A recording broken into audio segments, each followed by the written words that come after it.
CRC 89.1 Radio y Cadena Radial Costarricense no se hacen responsables por las opiniones emitidas en este programa. Es tiempo de tender la red democrática y mostrar la Costa Rica del futuro hacia la cual debemos caminar. Con ustedes, Jonathan Prendas, aquí por CRC 89.1 Radio.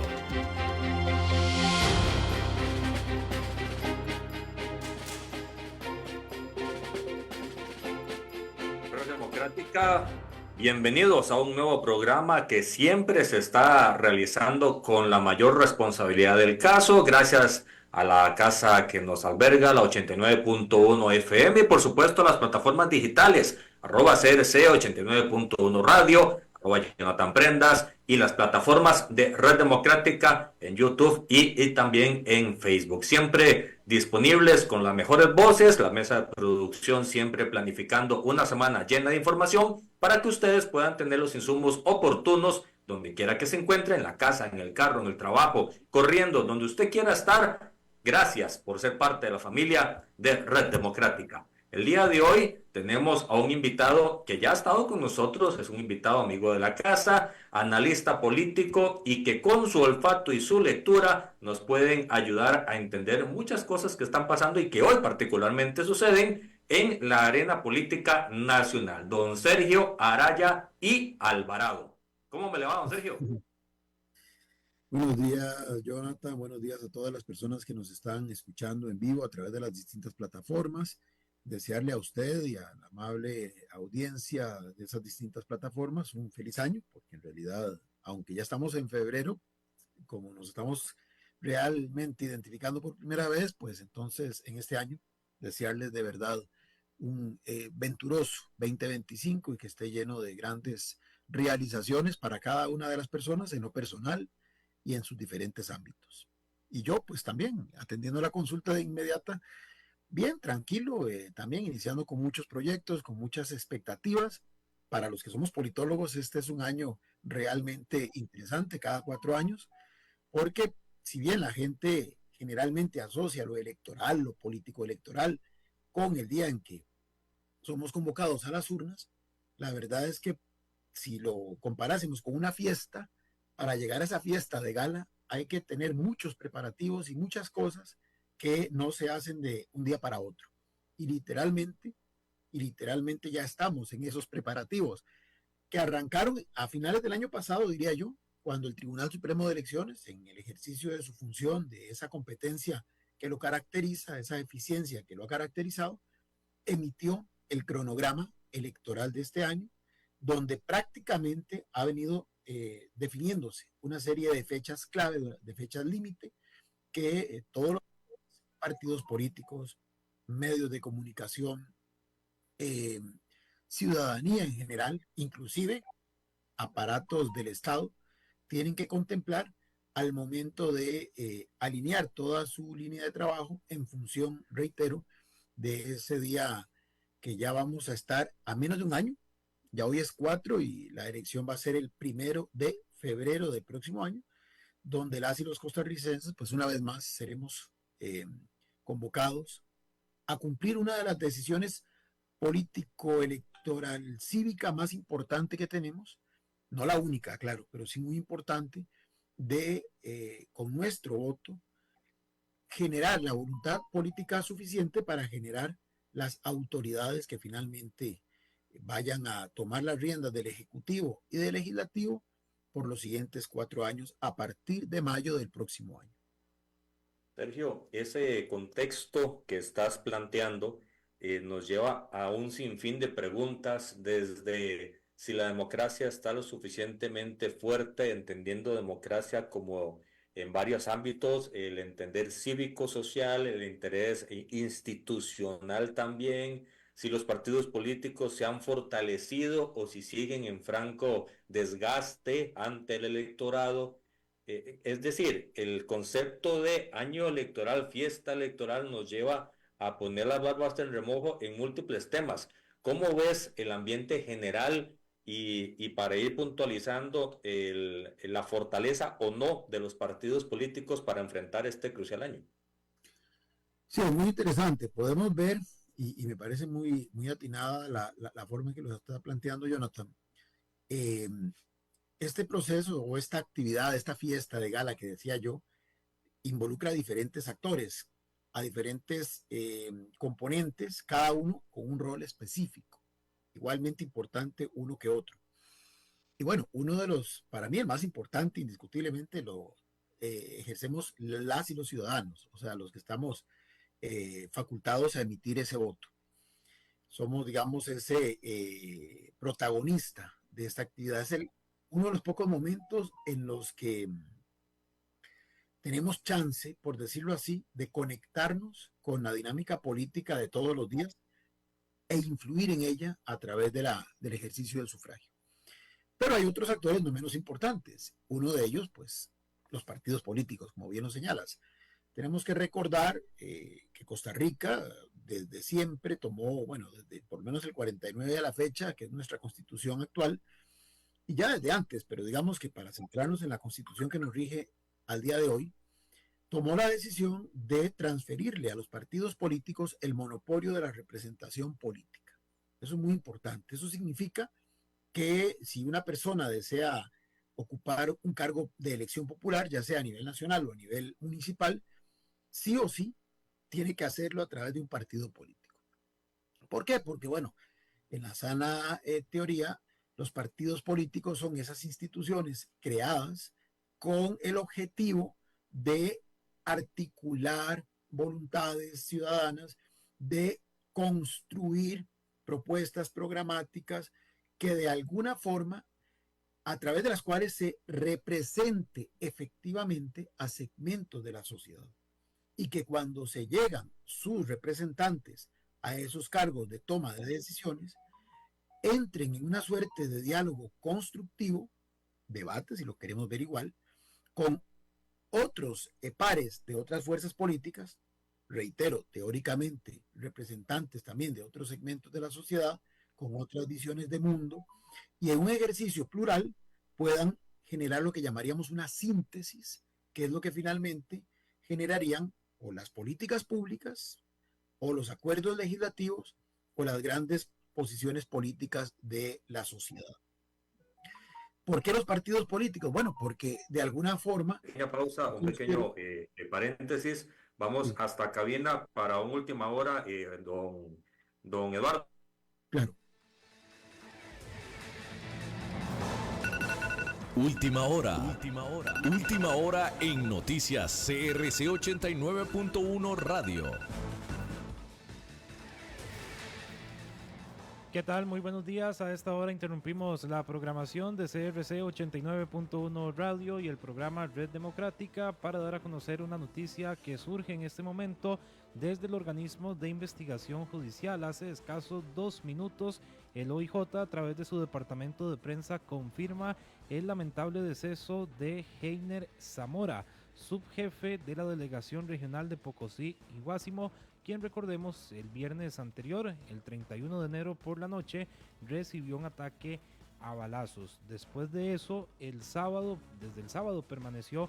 muy crítico el agente del organismo de investigación judicial. Esta mañana, a eso de las 7:30, el director del OIJ, Randall Zúñiga, confirmó que el estado de salud de Zamora era todavía más complicado, y a las 10:05 el departamento de prensa del organismo de investigación judicial confirma, repetimos, el deceso de Heiner Zamora, subdirector del organismo de investigación judicial de Guapiles, atacado a balazos el viernes anterior a las afueras de un bar en esta zona del Caribe. Recordar también como antecedente que ya un sujeto de 20 años de apellido Guadamuz recibió anoche 1 año de prisión preventiva como principal sospechoso de este ataque, y que desde las 9 de la mañana se lleva a cabo en los tribunales de Pocosí, audiencia también con 4 sospechosos más ligados a este caso. Repetimos, la noticia a esta hora, 10 de la mañana con 11 minutos, es que Heiner Zamora, subdirector del OIJ de Guapiles,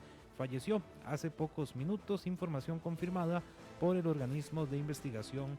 judicial. Estaremos ampliando esta noticia en nuestras redes sociales CRC 89.1, también en el sitio web crc891.com y en nuestro resumen al mediodía también con todos los detalles. A esta hora continuamos con Red Democrática con don Jonathan Prendas. En Red Democrática trazamos el norte de Costa Rica. Gracias a don Francisco allá en cabina, a nuestro colega periodista y a todo el equipo de producción de noticias CRC 89.1 por esta información. Sí, lamentablemente estábamos viendo en tiempo real con los compañeros periodistas allá de la radio esta lamentable noticia, el deceso del subdirector del OIJ de la zona de Guapiles, pues a manos de personas inescrupulosas, de sicarios que lo abordaron a las afueras de un centro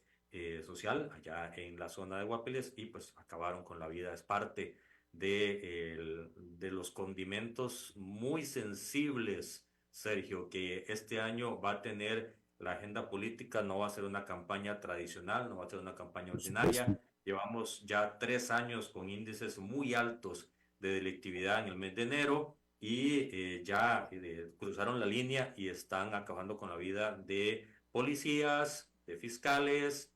amedrentando jueces, y esto no pinta bien. Y los partidos políticos, volviendo al cauce que teníamos, tienen una gran responsabilidad. Por eso te planteaba la pregunta, si en el deber ser están y si en el ser del partido están fuertes para poder enfrentar este escenario. Claro, bueno, primero, antes de continuar, unirme, ¿verdad?, al sentimiento de pesar, solidarizarme con la familia de quien fue el subdirector del OIJ de esa zona del Caribe Norte. Y como bien señala Jonathan, la situación es muy, muy grave. Cuando uno ve en análisis comparado el curso que está llevando el país y lo contrasta con la realidad de otros países de la misma región latinoamericana, que ya lamentablemente han pasado por esto previamente, pues se va viendo como una suerte de patrón, ¿verdad? Y entonces es muy triste porque, como bien señala, ya se están pasando ciertos límites y bueno, esperemos que no. Ya hubo por ahí algunos conatos, pero pues hay campañas, a propósito de lo que estamos hablando el día de hoy, que lamentablemente se han teñido de sangre, y esto no es una expresión retórica ni mucho menos,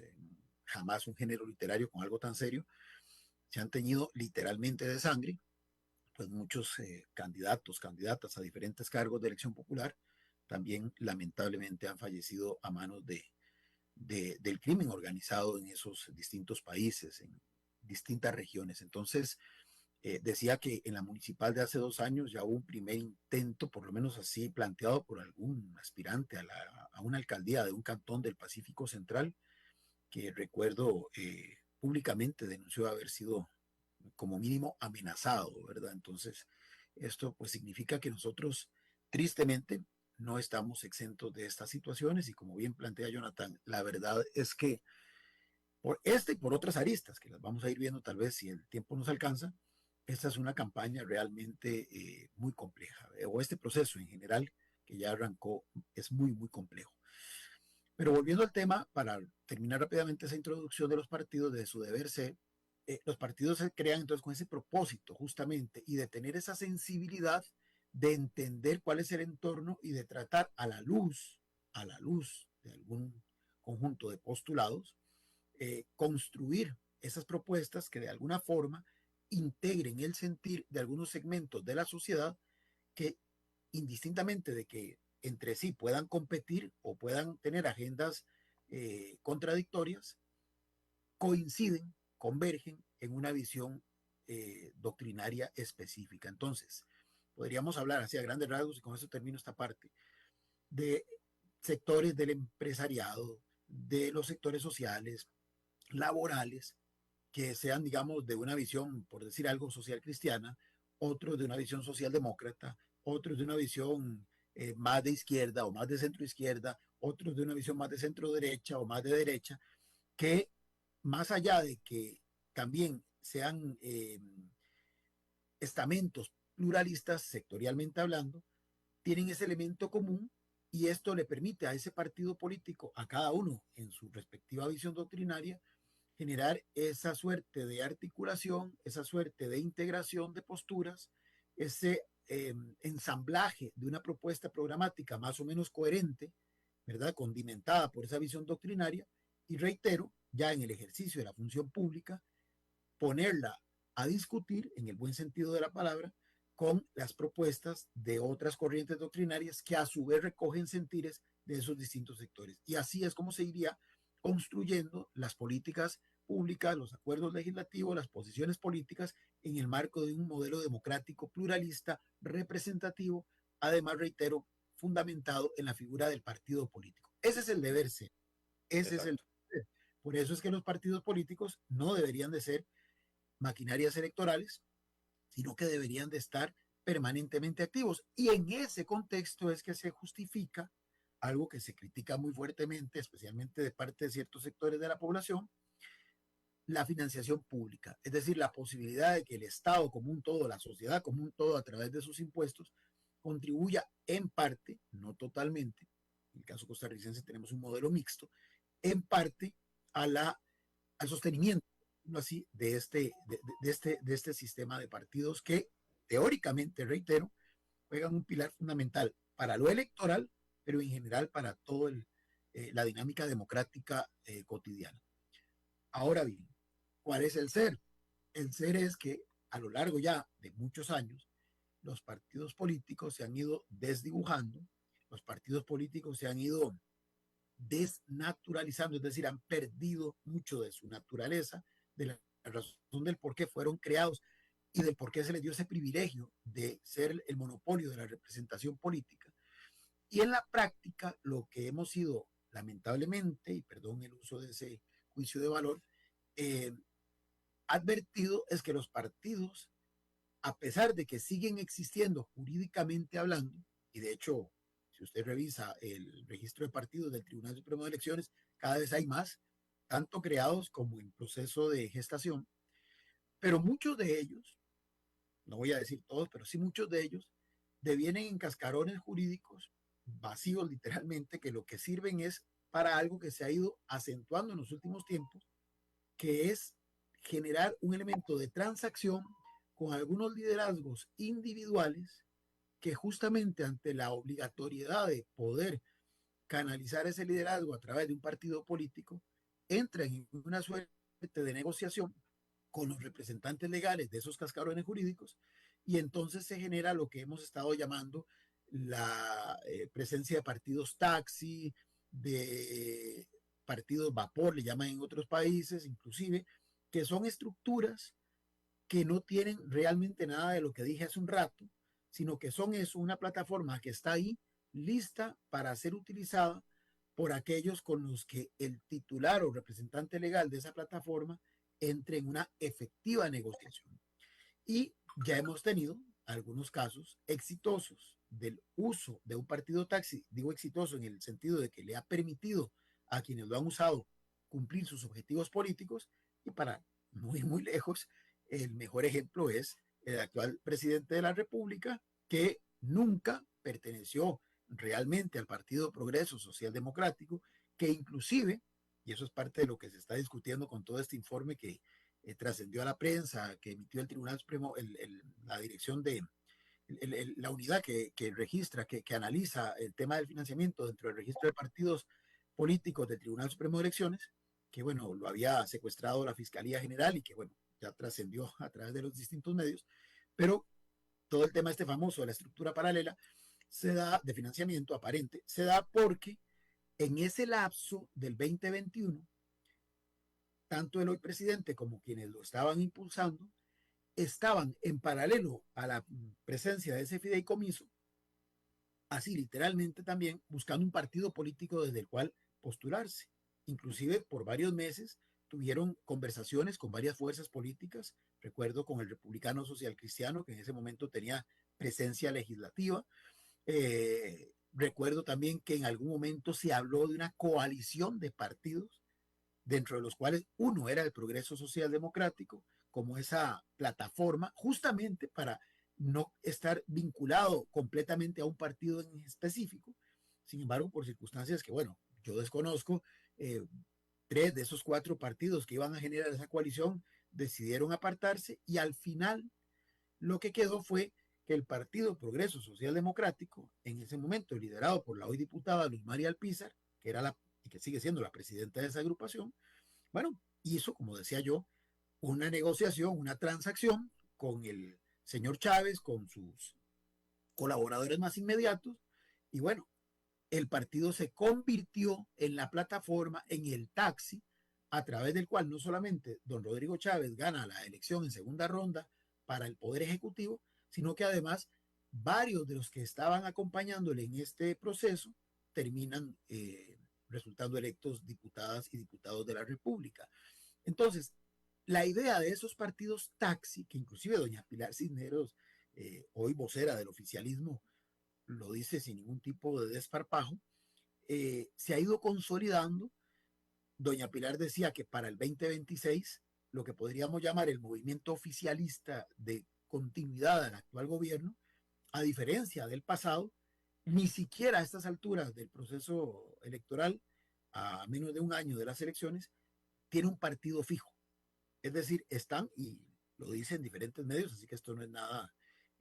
interpretativo ni especulativo de mi parte,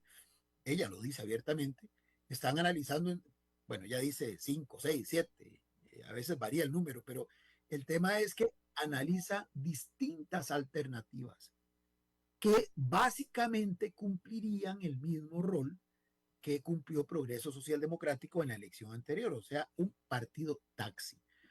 Ya antes habíamos tenido un caso de éxito en ese tema, que fue la llegada de Johnny Araya a la alcaldía en 2016, cuando había sido expulsado en aquel momento de su partido Liberación Nacional y a través de un partido cantonal, Alianza por San José, había conseguido el acceso a la alcaldía. Luego se retiró de ese partido, retornó a Liberación, pero a lo que voy es que esto va a contrapelo. La idea misma de los partidos taxi va a contrapelo de lo que yo digo es el deber ser de los partidos que en teoría, digamos, o en teoría no, que está consagrado en el ordenamiento jurídico vigente, pero que en la práctica se queda en eso, en un tema escrito en un papel que no se está cumpliendo a cabalidad. ¿Por qué? Porque los otros partidos, que no necesariamente son partidos taxi, también se han convertido en cazaliderazgos, porque han creído que ante la ausencia de liderazgos, digamos, convincentes al interior de sus propias estructuras, literalmente han generado una suerte de puesta en concurso de ciertos puestos, ¿verdad? Y entonces comienzan a invitar a figuras externas a esos partidos, inclusive a figuras externas del sistema político, a que puedan en su partido concretar sus liderazgos. Y vamos a ver, aunque existan diferentes formas de probar que hay militancia de predio, partidos más tradicionales como Liberación Nacional, como la Unidad Social Cristiana, están, digamos, permitiendo que, vamos a ver, figuras emergentes, muy, muy nuevas en cuanto a su paso por esas agrupaciones políticas, estén peleando fuertemente convertirse en el abanderado de esa agrupación en la siguiente contienda electoral. Entonces, de alguna forma, ¿verdad? Y este es un fenómeno no solo costarricense, también los propios partidos más consolidados, ¿verdad? Han contribuido a ese debilitamiento porque, voy a parafrasearlo con un ejemplo del fútbol, al no tener fuerzas básicas lo suficientemente preparadas o que se tenga la confianza en esas figuras surgidas de esas fuerzas básicas y en aras de lograr un objetivo inmediato que puede ser la cristalización de un torneo, ¿verdad? Que lo diga el equipo al que yo apoyo, que ya tiene muchos años de no lograrlo, ya saben ustedes a quién me estoy refiriendo. Entonces, se adopta la idea de contratar gente de otras partes y ojalá gente que tenga una trayectoria ya consolidada que casi en un 90% garantice que el éxito esperado se vaya a cristalizar. Bueno, y perdonando esa comparación, pero hay algunos partidos tradicionales que ante la imposibilidad de ejercer el poder político, especialmente en el Ejecutivo, en el caso de uno ya 20 años, en el caso de otro ya 12 años, entonces se comienza a abrir a esas otras posibilidades. Esto finalmente, y si lo sumo con las otras realidades de otros partidos políticos, pareciera entonces que muestran las serias debilidades que tiene el sistema de partidos políticos, que repito, es uno de los pilares fundamentales del proceso electoral. La legislación, la legislación lamentablemente ha permitido ese relajamiento de la importancia de los partidos políticos. Por ejemplo, el que usted pueda, digamos, y así refrendado por fallos de la Sala Constitucional, que luego al Tribunal Supremo de Elecciones le ha tocado asumir, el que usted pueda, por ejemplo, crear estructuras de esas territoriales que el ordenamiento jurídico establece con poca participación, prácticamente en garajes de casas, de alguna forma ha potenciado la proliferación de fuerzas políticas que son eso, cascarones jurídicos, que en el mejor de los escenarios, y el informe del Estado de la Nación lo reflejó creo que en el último que acaban de publicar, por ejemplo a nivel municipal hicieron ese estudio, tienen un récord de participación de muy corta data. Es decir, a lo sumo participan en uno o dos procesos y luego desaparecen. ¿Por qué? Porque son movimientos que surgen justamente porque esa forma de organizar partidos, de crear partidos, a pesar de las complejidades que tiene, es relativamente muy sencilla, más que, por ejemplo, intentar, especialmente dirigencias que vienen de partidos ya formados, tratar de dirimir conflictos al interior de esas agrupaciones o tratar de potenciar sus liderazgos al interior de esas organizaciones. Prefieren simplemente salirse de ella, crear un partido e intervenir en un proceso electoral. Y si les va bien, magnífico. Y si no les va bien, simplemente descartar esa estructura que con algún grado de facilidad pudieron crear para un proceso electoral en específico. Sergio, me parece atinada la lectura. Nada más te planteo una incógnita que me sale al escucharte. Los partidos emergentes, a todas luces, no profesan necesariamente un concepto y profundidad ideológica o conceptual muy clara, más es pragmático que ideológico. Es el fruto y la consecuencia de el desgaste de los partidos tradicionales que ante un debilitamiento ideológico y un debilitamiento de esas fuerzas básicas que estás hablando muy bien, lo que genera es una animadversión, repele el gusto de la gente y ahí es donde todo el mundo empieza a ver qué alternativas hay, salen y no necesariamente, ayer lo hablábamos con Claudio Alpizar, a raíz de su proyecto político, él se dice y se autodenomina socialdemócrata y él siempre habla en esa línea y lo defiende. Y dice que es el único socialdemócrata. Si eso es cierto, ¿qué es Liberación Nacional, por ejemplo, que es la cuna de la socialdemocracia en el país? Pero también critica la unidad que dice que no es social cristiano, que ya, y más con el precandidato que está ahorita, que él dice y lo señala y lo etiqueta como más liberal que social cristiano. Entonces, si la consecuencia es la aparición de partidos políticos, ¿qué nos puede deparar esta carrera electoral del 2026 cuando no hay un sustento y no hay una identificación partidaria? Y lo podemos ver en cualquier encuesta donde le preguntan a la gente con cuál partido va y prácticamente los huesos colorados de Liberación levantan la mano, los huesos colorados de la Unidad salen sacando pecho y los huesos colorados fans del presidente dicen aquí estoy yo, no sé con cuál partido, pero aquí estoy. Entonces, ¿cómo podemos identificar ese hilo en función de que sigue siendo el vehículo por el cual democráticamente alguien puede llegar al poder? Es una gran interrogante, Jonathan, porque justamente, y lo voy a probar con números,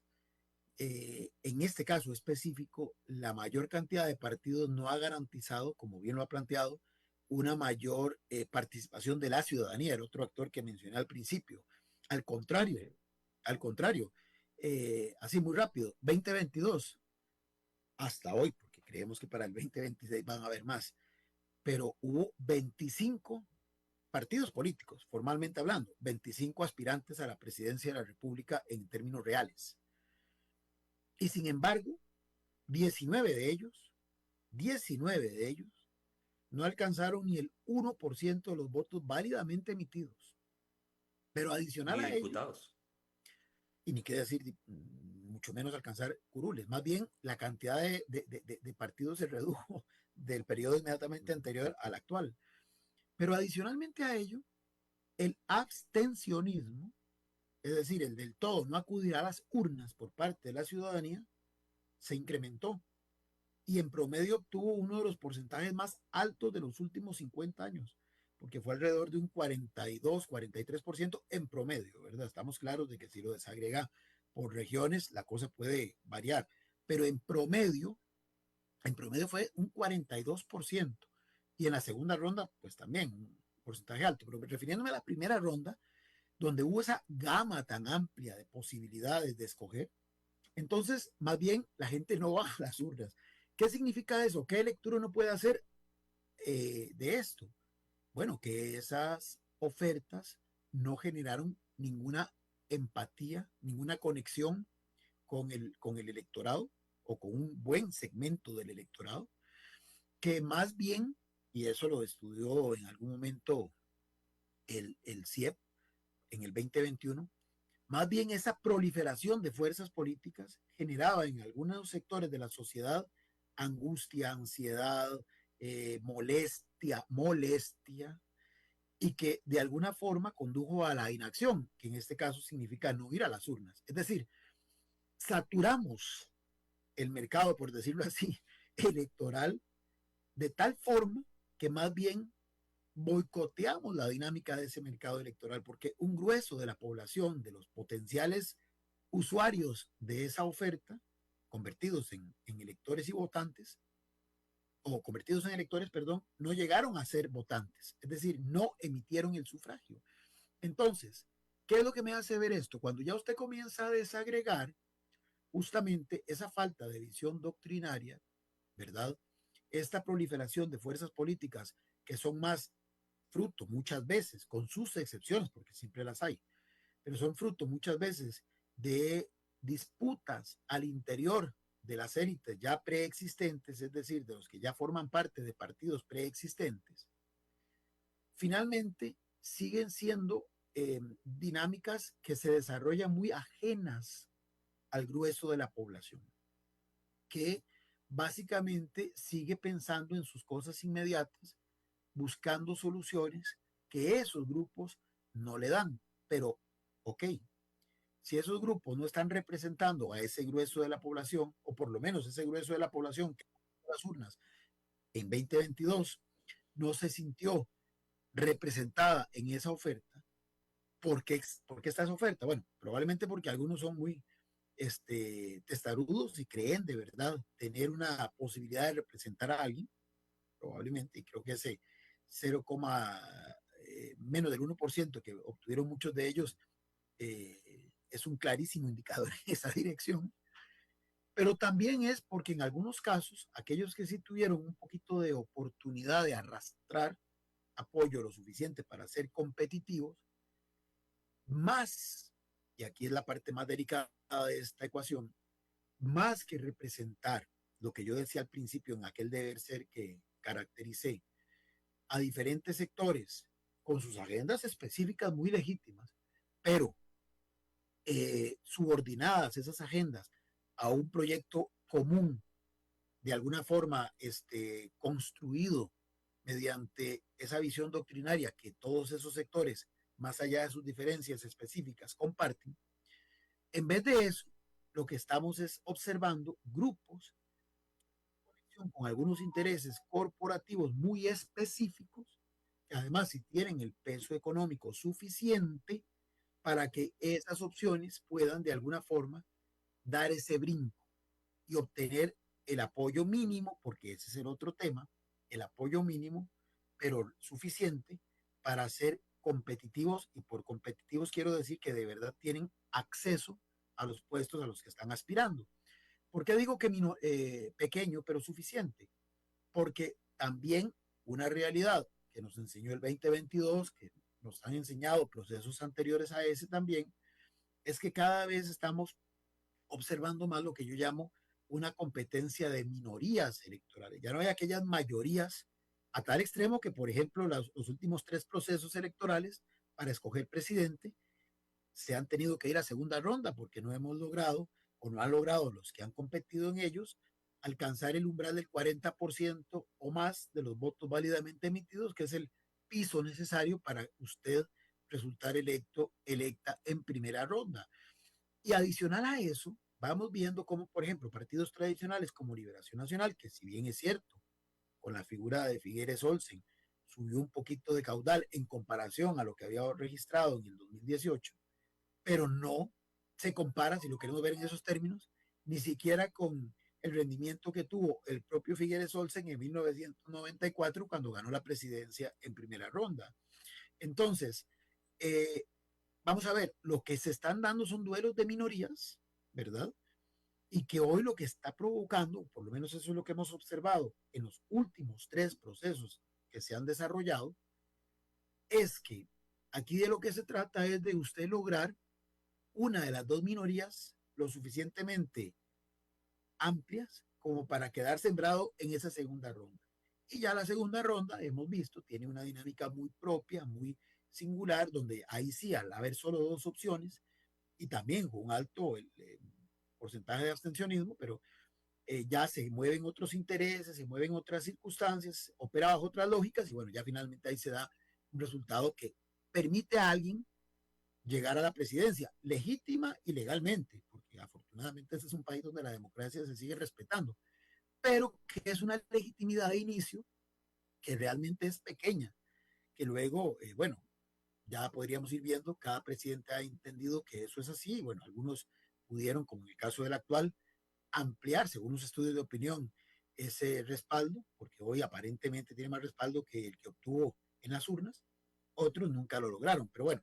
ese es otro tema. Pero a lo que quiero llegar es que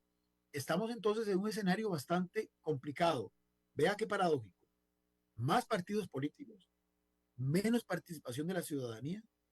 cada vez más se gana con menos, es decir, cada vez cada uno de esos partidos arrastra a menos gente, a menos sectores, y esto, repito, desde mi perspectiva, genera ese gran riesgo de que hay algunos sectores que capitalizando ese entorno, ¿verdad? Canalizan recursos a un grupo, indistintamente de cómo se llame el cascarón jurídico en el cual ese grupo se monta. ¿Para qué? Para que pueda tener la suficiente competitividad para llegar realmente al puesto al que pretende llegar. Y bueno, ya desde ahí, pues probablemente, como suele ocurrir, atender prioritariamente los intereses de ese sector que lo catapultó. Obviamente a nivel discursivo, pues eso no se va a decir tan abiertamente, ¿verdad? Yo no me hago acreedor a la cajita blanca, pero ciertamente ya cuando uno va viendo ciertas decisiones, va uno entendiendo a quién estaba queriendo favorecer y a quién no, o a quién básicamente se quería responder a algún compromiso previamente adquirido, que aquí es el otro gran tema, el tema del financiamiento, que yo dije que es mixto. Si bien es cierto, el financiamiento público se hace con el objetivo de tratar en la medida posible de evitar estas cooptaciones del poder político por agentes económicos, por la manera en que aquí funciona, ¿verdad? Que se hace siempre a posteriori, contra liquidación, sabiendo los partidos que el dinero lo requieren en la campaña y no posterior a ella, pues tienen que acudir a determinados instrumentos que la misma legislación permite y que, empero, lo que provoca es lo que se quería evitar con el financiamiento público, que terminan siempre sometidos, digamos, a cierta cooptación, ¿verdad? Aunque en algunos casos pueda resultar muy aparentemente transparente, ¿verdad? Como la suscripción de un fideicomiso con un banco y que luego haya que devolverle con lo que se obtuvo en el proceso electoral, pero ciertamente sigue habiendo una colusión muy importante entre intereses económicos y aspiraciones políticas que, y aquí me remito al análisis comparado, como dije hace un momento, en otras partes lo que ha demostrado es que le ha abierto la puerta de par en par, ya no solamente a capitales lícitos,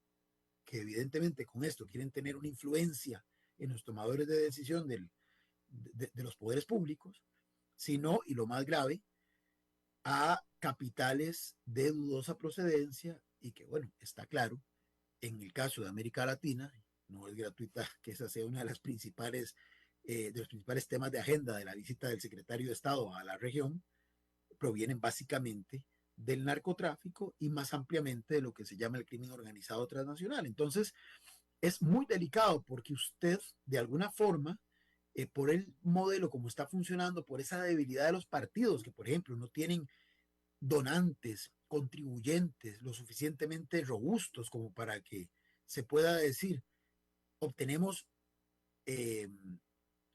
de muchos poquito, para evitar con eso esas influencias, digamos, no deseadas, pues terminan siendo, a veces tal vez involuntariamente, pero terminan siendo carne de cañón para esos tentáculos de estos sectores que con mucho recurso económico, pues también quieren comenzar a tener importantes cuotas de poder en las esferas del poder público y esto a través de los partidos políticos.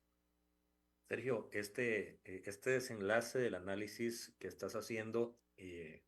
diviniendo en la parte económica, que es el sustento de todo proyecto político, a mí me preguntan cuánto se ocupa para poder hacer una campaña presidencial competitiva. Cuando uno les dice la cantidad, la gente se va de espalda y dice, ¿de dónde sale tanta plata? Y ese es el tema de fondo. El asunto es que como se ha concentrado en la parte financiera lícita e ilícita, porque se dan casos también, y ya se ha, por lo menos, se ha visto que no sigue la línea correcta por parte del tribunal para poder financiar el proyecto, el tema es que las soluciones a los problemas nacionales quedan totalmente desligados porque pasan a un segundo plano. Ya no se responde ante la necesidad a la gente, sino que se responde ante la necesidad o el interés del que financia. Y que el que Así financia es. dice, ocupo que se vayan por aquí los temas sensibles para la gente y por eso es que la gente dice, no me están respondiendo a lo que yo ocupo, se quedan descolgados. Cómo este desenlace al cual estás llegando muy atinadamente enfrenta a la necesidad de una política pública o de acciones concretas, soluciones reales en lo que es seguridad, en lo que es educación, en lo que es salud, en lo que es pobreza, en lo que es desempleo. Hablemos de los 5 grandes topics que hay en este momento. Bueno, es que es tan grave por lo que yo decía, porque justamente cuando ya se subordina, ojo, debería ser al revés, los intereses sectoriales subordinados al bien común, pero estamos observando lo opuesto, el bien común subordinado a los intereses sectoriales.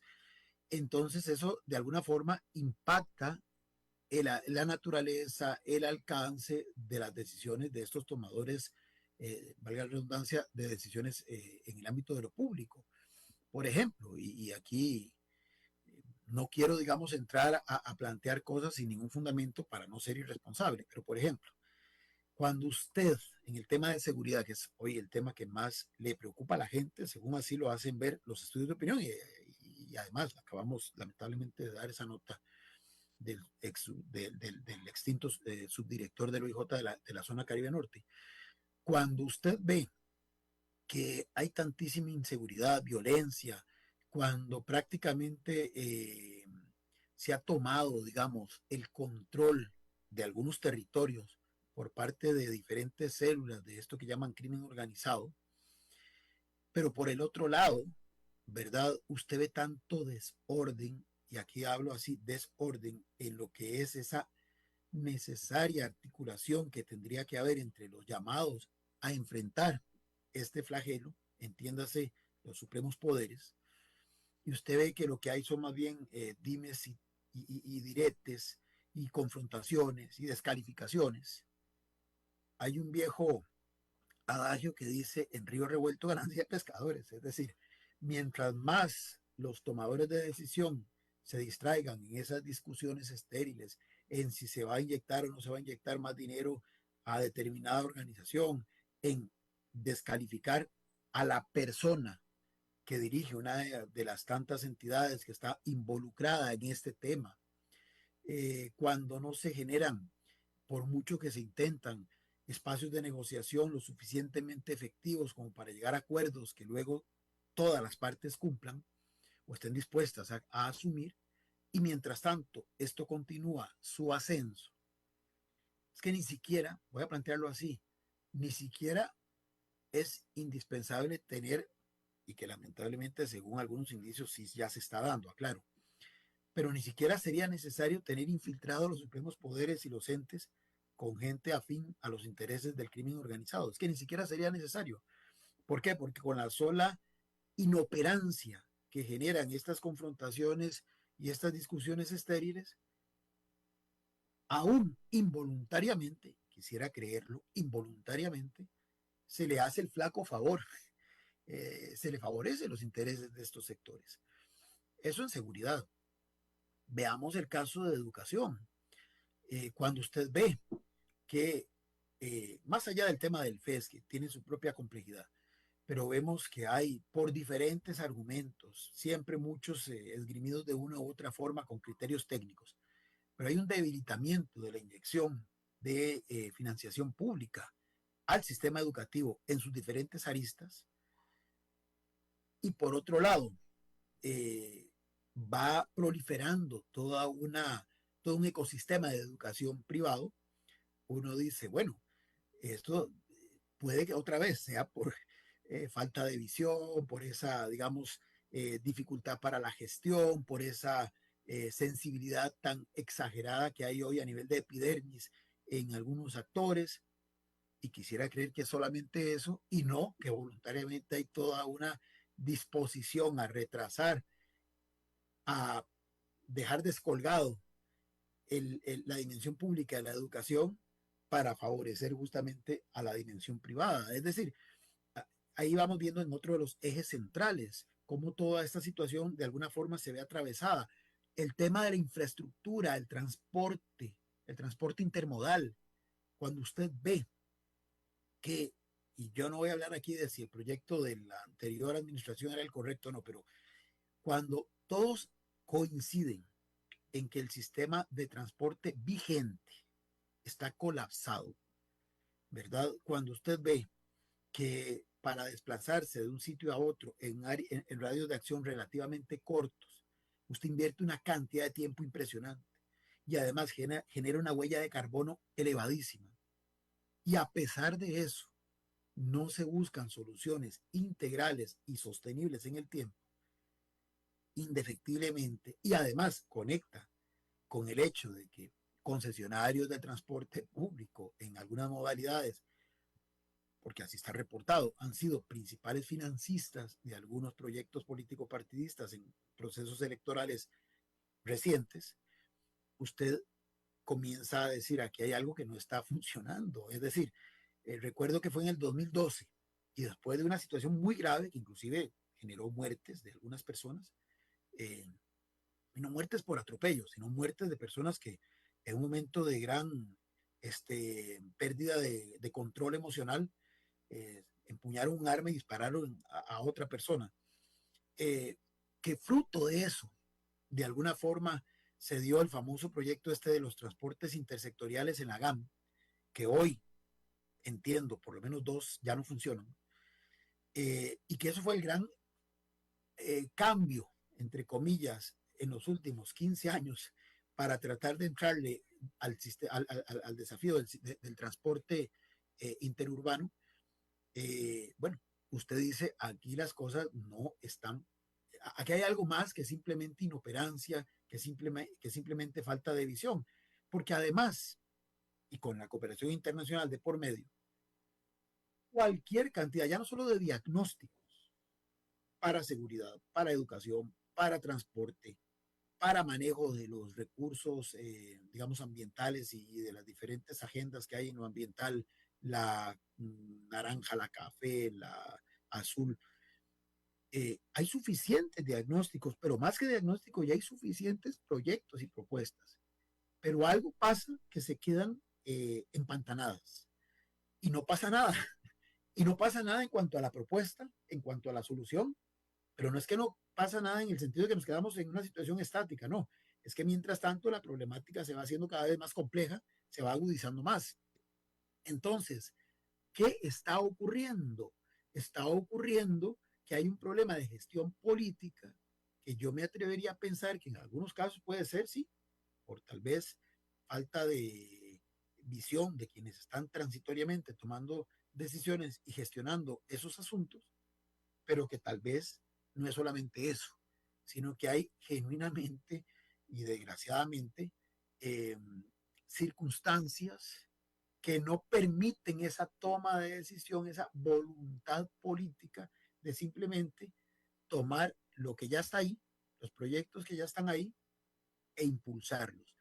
¿Qué falta? Falta voluntad política, pero la voluntad política, ¿por qué no se da? Esa es la gran interrogante que uno podría. No sé, Sergio, ¿no se da o no los dejan que se dé? Exactamente, ya uno entra en esto de lo especulativo, pero uno podría decir, o es falta de voluntad política por ausencia de visión, o porque aunque se quisiera, no se puede. Y Dejemos esa todo comienza pregunta, en esto, en lo dejemos esa electoral. pregunta en el aire y ahora nos conversamos para volverte a tener próximamente, lo más pronto posible en el programa, para seguir desgranando este tema porque se las trae. Pero dejemos esa pregunta sin contestar, mi querido Sergio, y la retomamos en los próximos días. A la orden, siempre es un gusto, Jonathan. Gracias a vos y gracias a todos los que han estado en sintonía. Hemos terminado un nuevo programa de Red Democrática. Se nos ha acabado el tiempo. Ha estado muy buena la conversación. Sergio está dando sobre los clavos más importantes de lo que es el sistema de partidos y cómo y por qué, más que el cómo, no se están llegando a las soluciones que usted y yo, amigos que nos escuchan en la 89.1 FM, necesitamos para resolver los grandes problemas nacionales. Todo tiene una explicación y con Sergio la estamos encontrando muy certeramente. Vamos a coordinar con él, se lo tendremos muy próximo. Vamos a ver la agenda de don Sergio cómo se encuentra y lo seguiremos conversando acá en Red Democrática 89.1 FM. Hasta mañana, si Dios así lo permite.